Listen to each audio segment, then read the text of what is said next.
Hola chicos, buenas tardes. Bueno, hoy día trabajaremos ya con otros temas, vamos a enfocarnos en otros temas, en los gráficos lineales y de barras. Pero ¿para qué sirven estos gráficos o estos diagramas, no? Estos diagramas en realidad son una forma de representar datos, de representar valores, una forma de entender mejor. Si nos enfocamos un poco en esto, en realidad todos los gráficos lineales o de barras, o incluso los gráficos circulares, que eso los veremos más adelante, se utilizan para expresar cantidades.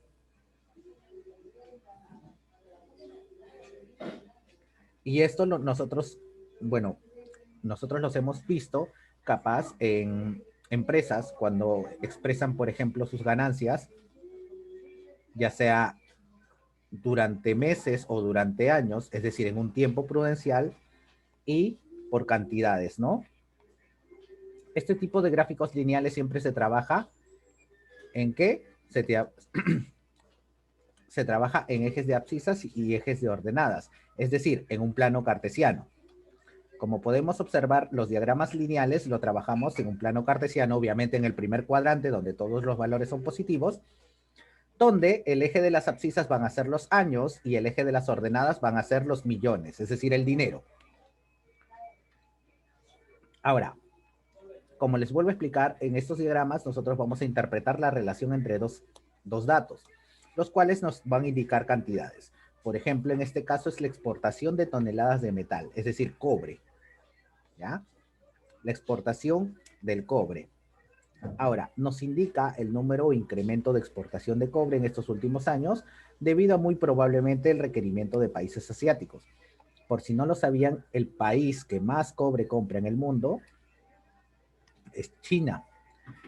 Y al país que más se lo compran es a Chile. Chile es el mayor productor de cobre en el mundo.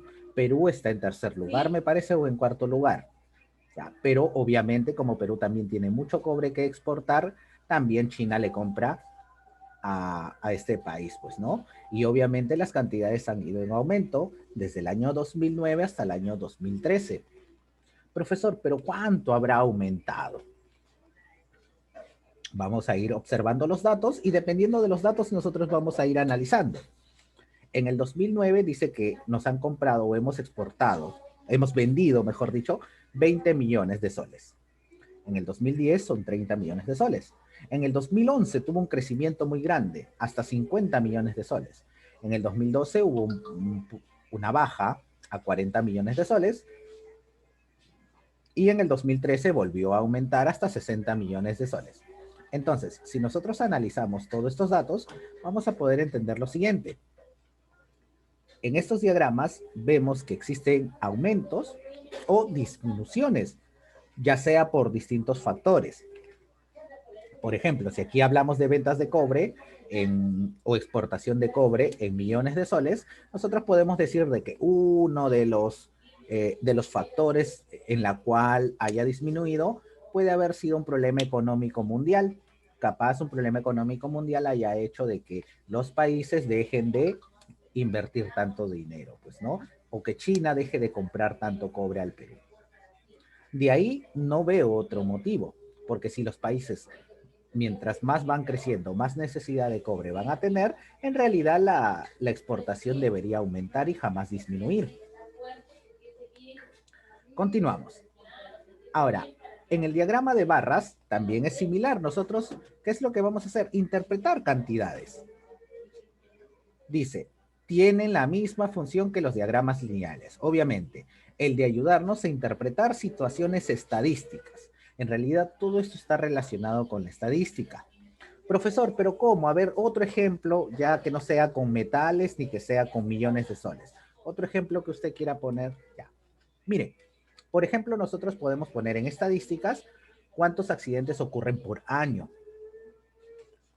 Pero si queremos ser más específicos, ¿cuántos accidentes de auto, solamente de auto, no de moto, de auto ocurren por año? Entonces, siendo específicos, ahí nosotros trabajamos con estadísticas. En el 2010 ocurrieron, no sé, 15.000 accidentes de auto en el Perú. En el 2011 ocurrió 11.000, bajó, supongamos.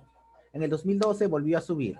Entonces, Estos datos nos ayudan ¿a qué? A que nosotros podamos entender, a que nosotros podamos analizarlos, a que nosotros podamos ver qué factores influyen tanto a la baja como al aumento de una situación, ya sea que hablemos de exportación, ya sea que nosotros hablemos de accidentes, ya sea que nosotros hablemos de natalidad.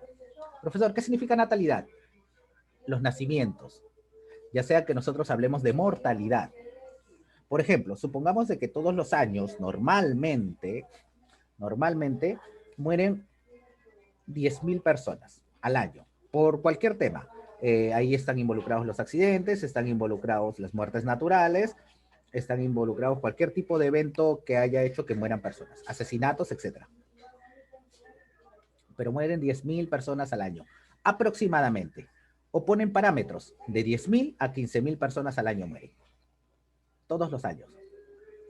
Profesor, pero este año ha ocurrido un evento alterno. ¿Cuál ha sido? El coronavirus. Entonces nosotros podríamos decir, este año en particular ya no va a ser de 10.000 a 15.000. Podría aumentar hasta 25.000, hasta 30.000. Pero obviamente esta alza de mortalidad se debe a un evento externo, que es un virus o una pandemia mundial, pues, ¿no? Entonces, pero estos datos nosotros los analizamos y los tenemos en cuenta. Siempre es importante analizar los datos. Para eso existen los gráficos lineales de barras o los circulares que veremos en la próxima clase. Entonces, continuamos. En la exportación de toneladas de metal cobre, se utiliza lo mismo, el diagrama de barras. 2009, lo mismo, 20 millones. 2010, lo mismo. Entonces, ambos gráficos, interpretados adecuadamente, nos sirven ¿para qué? Para obtener valiosas conclusiones y gracias a ellos tomar decisiones más correctas y coherentes. Profesor, ¿por qué usted me dice de que esto me va a servir para tomar decisiones? Simple razón. Nosotros vamos viendo el aumento de millones de soles todos los años. Obviamente para eso nosotros tenemos que analizar todos los factores. ¿A qué se debe el aumento? ¿Cómo va la situación en China? Profesor, pero en el 2012 hubo una baja. Supongamos que en el 2012 China cambiaba de gobierno. Supongamos que en el 2012 China cambiaba de presidente. Cuando cambió de presidente hubo una baja. Entonces yo ahí analizo y yo digo, bueno, está pronto a cambiar de presidente. Entonces este año, yo sé que va a haber una baja, me preparo para eso. Me preparo. Esto no solamente se puede analizar por años, también por meses. Supongamos que ustedes son vendedores, ya, pero vienen vendiendo durante varios años. Entonces ustedes analizan sus 3 primeros años de venta. Profesor, en mis 3 primeros años de venta de celulares, por ejemplo, yo he visto que los meses de febrero, marzo, abril son bajísimos. En cambio, los meses de septiembre, octubre, noviembre y diciembre, puedo vender el triple de lo que vendo en esos meses bajos. Entonces, ¿qué hago? Si ustedes ya ven que eso sucede durante 2 años o hasta 3 años consecutivos, ya tienen datos certeros de cómo va a ser el próximo año. Entonces ustedes analizan y dicen, bueno, me preparo para el próximo año, estoy en enero y yo digo, bueno, yo sé que febrero, marzo y abril es bajísimo, no invierto. Yo sé que octubre, septiembre, octubre, noviembre y diciembre son buenísimos, invierto más. Para eso son estos datos. Para eso es la estadística. Nos sirve como recomendación para saber cuándo invertir o cuándo no, en el caso de que sea dinero y negocios, que normalmente estos gráficos se utilizan para negocios. En el caso de que simplemente sea estadística, también nos sirve para prepararnos para eso. Nosotros sabemos cuánta mortalidad, cuánta natalidad puede existir. Continuamos. Entonces, en este gráfico me dicen, el gráfico nos muestra la asistencia durante la semana de los trabajadores a cierta empresa. Y esto es un dato bien interesante. Yo sé que los días lunes solamente asisten 440 personas. Los días martes, 480. Los días miércoles es donde más asisten. 560, perdón. Los días jueves, 520. Los días viernes, 420 y los días sábados 360. Profesor, pero si usted ya tiene estos datos y usted fuera un ejemplo, si ustedes fueran los dueños de la empresa, ¿qué podrían hacer? Fácilmente analizarían y dirían, descuentos para los viernes y sábado, a la persona que falte, a cualquier trabajador que falte. Porque son los días donde tienes menos asistencia. Simplemente por eso. Entonces, eso es un análisis, chicos. Ahora, las preguntas, bueno, son muy sencillas. ¿Qué día hay mayor asistencia de trabajadores? Simplemente el miércoles, ese es el día. No me piden la cantidad. ¿Y qué día hay menos? Pues el día sábado, ¿no? Entonces, simplemente aquí completar miércoles y la otra respuesta es sábado. Sábado. ¿Nada más? Continuamos. ¿Cuántas asistencias se verifican en total durante toda la semana? Profesor, ¿cómo haría toda la asistencia total? Sumar todos los valores. Pues. En este caso, tendríamos que sumar 440 más 480 más 560 más 520 más 420 y más 360. Que al final todo eso me daría 2780. Profesor, ¿y cómo calculo el promedio de asistencia por día durante toda la semana? Ya. Bueno, yo sé que todos ustedes llevan el curso de aritmética, así que se acordarán de una clase en particular, la clase de promedios, donde se sabe que tenemos el promedio aritmético, promedio geométrico, armónico y ponderado. Creo que esos 4 han aprendido. Pero ustedes recordarán que cuando me piden el promedio, solamente el promedio, no aumentan otra palabra, se refiere al promedio aritmético. Entonces, si me dicen cuál es el promedio de asistencia por día durante toda la semana, primero hay que saber cuánta asistencia hay en total. Profesor, pero yo ya sé cuánta asistencia hay en total. Aquí está. Y luego tendremos que dividirlo entre cuántos días están trabajando. No me vayan a decir 7. Profesor, pero la semana tiene 7. Sí, pero los 7 días no se están trabajando. Solamente se trabajan 6. Por lo tanto, nosotros diríamos 2780 entre 6. Entonces, ¿cuál es el promedio de asistencia aproximada? Aproximada es 463 personas. Aunque si queremos ser más exactos, pero recordemos que esto es en personas, así que no debería haber decimal. Esto es un aproximado. Pero en realidad, si quisiéramos ser más exactos, debería ser 46,3 periódico.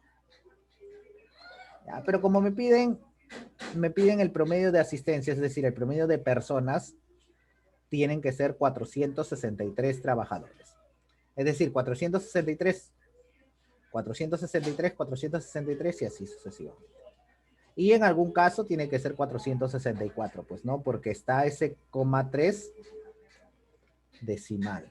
Ese coma 3 periódico, perdón. Continuamos. El gráfico 2 dice, el gráfico 2 nos muestra la variación del precio de un televisor durante 6 meses. Entonces, ¿cuánto ha ido aumentando, disminuyendo el televisor durante estos 6 meses? Aquí lo podemos observar mejor. Tenemos que en mayo costaba 500, wow, en junio tuvo un aumento de 300 soles, cuesta 800 ahora. En julio, perfecto, cuesta solamente 600, en agosto cuesta 700, en septiembre cuesta 900 y en octubre cuesta 1000. Ha tenido aumentos y bajas. ¿En qué periodo mensual, dice mensual, el aumento en el precio fue mayor. Obviamente, si nosotros vemos mensual, ¿dónde fue mayor? En octubre, pues, ¿no?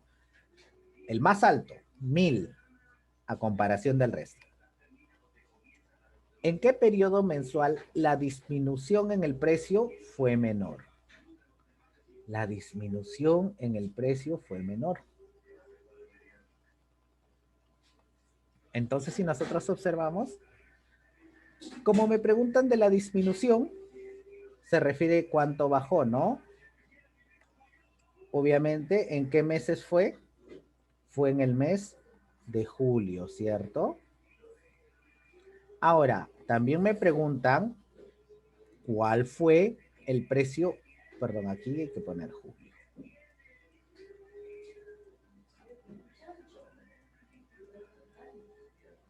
Julio. El que sigue, ¿cuál fue el precio promedio entre junio y septiembre? Entre junio y septiembre están todos estos meses. Es decir, 1, 2, 3, 4 meses, profesor. Entre junio y septiembre, ¿cuál ha sido el precio promedio? Profesor, ¿cómo calculamos el promedio? Recuerden, el promedio es el promedio aritmético, nada más. Y sumamos todos los valores. En junio, ¿cuánto fue? 800, profesor. En julio, ¿cuánto fue? 600, profesor. En agosto, ¿cuánto fue? 700, profesor. Y en septiembre, ¿cuánto fue? 900, profesor. Es decir, 3000. ¿Pero cuántos meses? 4 meses. Es decir, ¿cuál es el precio promedio? 700.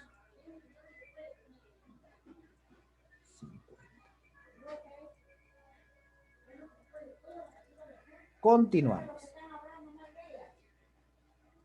¿En qué periodo mensual la variación porcentual del precio fue mayor? ¿En qué periodo mensual la variación porcentual del precio fue mayor? Es decir, ¿qué es lo que me preguntan aquí? ¿En qué meses ha aumentado o disminuido mayor cantidad? Eso es lo que me preguntan. ¿En qué periodo mensual la variación porcentual del precio fue mayor? Miren, desde mayo hasta junio ha aumentado en 300. Es donde más ha aumentado, pero lo vamos a analizar aquí abajito como variación porcentual o aquí, como variación porcentual para que ustedes entiendan. En mayo yo voy a decir que tengo 500. Creo que eso todos lo saben. Profesor, este 500 obviamente va a ser mi valor actual. Profesor, ¿este 500 no será como mi 100%? Sí, porque eso es lo que me cuesta en mayo. Es decir, en mayo, este 500 obviamente es el 100%. Profesor, pero de mayo a junio, en junio, el valor ya no va a ser 500, va a ser 800. ¿Y este 800 qué porcentaje será? Profesor, yo me acuerdo de esto, regla de 3 simple, sencilla, ya lo hemos trabajado 1.000.000 de veces, se multiplica en aspa y listo, ¿no? 500 por X es igual a 800 por 100. Si ustedes quieren, lo hacemos por acá, donde diga X es igual. 800 por 100 es 8.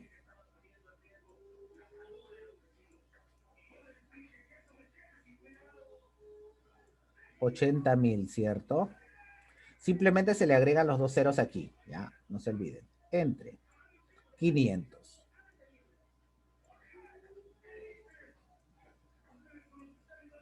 ¿Cuánto vale X?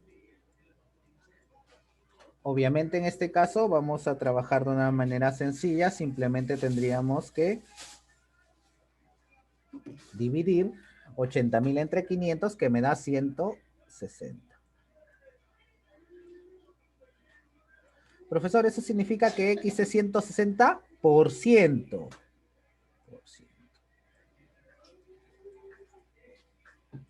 Dígame, ¿cuánto aumentó? Así, analizándolo nada más. ¿Cuánto aumentó? Profesor, aumentó un 60%. Wow. ¿Se dan cuenta? Es en el único caso donde aumenta el 60%. Es en el único caso. Porque si nosotros vemos desde 800 hasta 600, ha disminuido, pero no ha disminuido el 50%. Si hubiera disminuido el 50%, sería 400 por acá. De 800, el 50% es 400. De 600 a 700 tampoco, la variación porcentual ha sido poca. De 700 a 900 también, y de 900 a 1000 también. Entonces, ¿en qué meses la variación porcentual del precio fue mayor? En los meses de mayo y junio, que el valor tuvo un incremento del 60%, no del 160, del 60 nada más, porque el 100 ya está aquí. Tuvo un incremento del 60% entre los meses de mayo y junio. Entonces, chicos, así vamos a ir analizando todo el resto de ejercicios en la clase de Zoom que luego vamos a tener. Bueno, chicos, eso sería todo. Yo me despido y nos vemos en la clase. Cuídense.